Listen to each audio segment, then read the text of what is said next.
অনেক দিন পর সরস্বতী পুজোর ব্লগটা আপলোড করছি। সরস্বতী পুজোর দিন সকাল সকাল চলে গেছিলাম আমার বাবার বাড়িতে, কারণ ওখানেই পুজো হয়।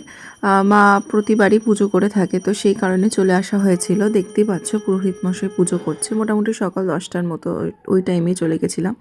তারপরে ফল প্রসাদ সমস্ত গুছিয়ে সব ঘরে ঘরে দিচ্ছিলাম। আর আমি না এখন একটু ভাজছি হচ্ছে লুচি।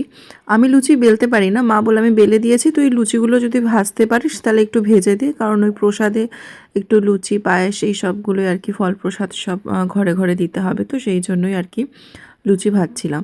কারা কারা আমার মতো এরকম লুচি বেলতে পারো না একটু আমাকে কমেন্ট করে জানিও তো। আর তারপরে চলে এসেছিলাম খাওয়া দাওয়া করে শ্বশুর বাড়ি। তো এখন দেখতেই পাচ্ছ রেডি হয়ে গেছি। সো এটা হচ্ছে আজকের আমার লুক সরস্বতী পুজোর। যদি ভালো লেগে থাকে অবশ্যই কমেন্ট করে জানিও। সরস্বতী পুজো দিন বেরোবো না তা তো হয় না, আর প্রথমেই চলে এসেছিলাম আমাদের স্কুলে। হ্যাঁ, আমার আর আমার হাজবেন্ড দুজনেরই আমাদের একই স্কুল, আর তোমাদের আগের ভিডিওতে বলেছিলাম। আর এখানে প্রচুর স্মৃতি তো জড়িয়ে আছে, তাই প্রতি বছর এই ঠাকুরের মুখটা না দেখলে আমাদের ঠিক ভালো লাগে না।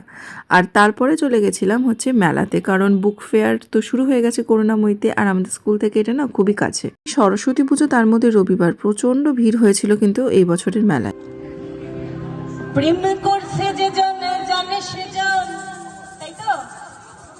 চারিদিকে চলছিল নানা ধরনের সাংস্কৃতিক অনুষ্ঠান, আর সব থেকে আরও বেশি যেটা পাওয়া হয়েছে এইখানে এসে সেটা হচ্ছে অনির্বাণকে দেখা। আমি অনির্বাণের প্রচণ্ড বড় ফ্যান বলতে পারো, কারণ কোনো ছবি আমি বাদ দিই না, আমার এত ভালো লাগে। আর সেই মানুষটাকে সামনে থেকে দেখার অনুভূতিটাই আলাদা ছিল। ঋদ্ধিও তো, উনিও প্রচণ্ড ভালো একজন অভিনেতা। তো যাই হোক, এখানে অনেকে এসেছিল, তাদের সাথে দেখা হয়েছে। এবং বই মেলাতে তো জানোই এই স্টলগুলো ভীষণ ফেমাস, মানে অক্সফোর্ড, কুইন, আনন্দ, প্রচুর পাবলিশারের অনেক অনেক স্টল ছিল।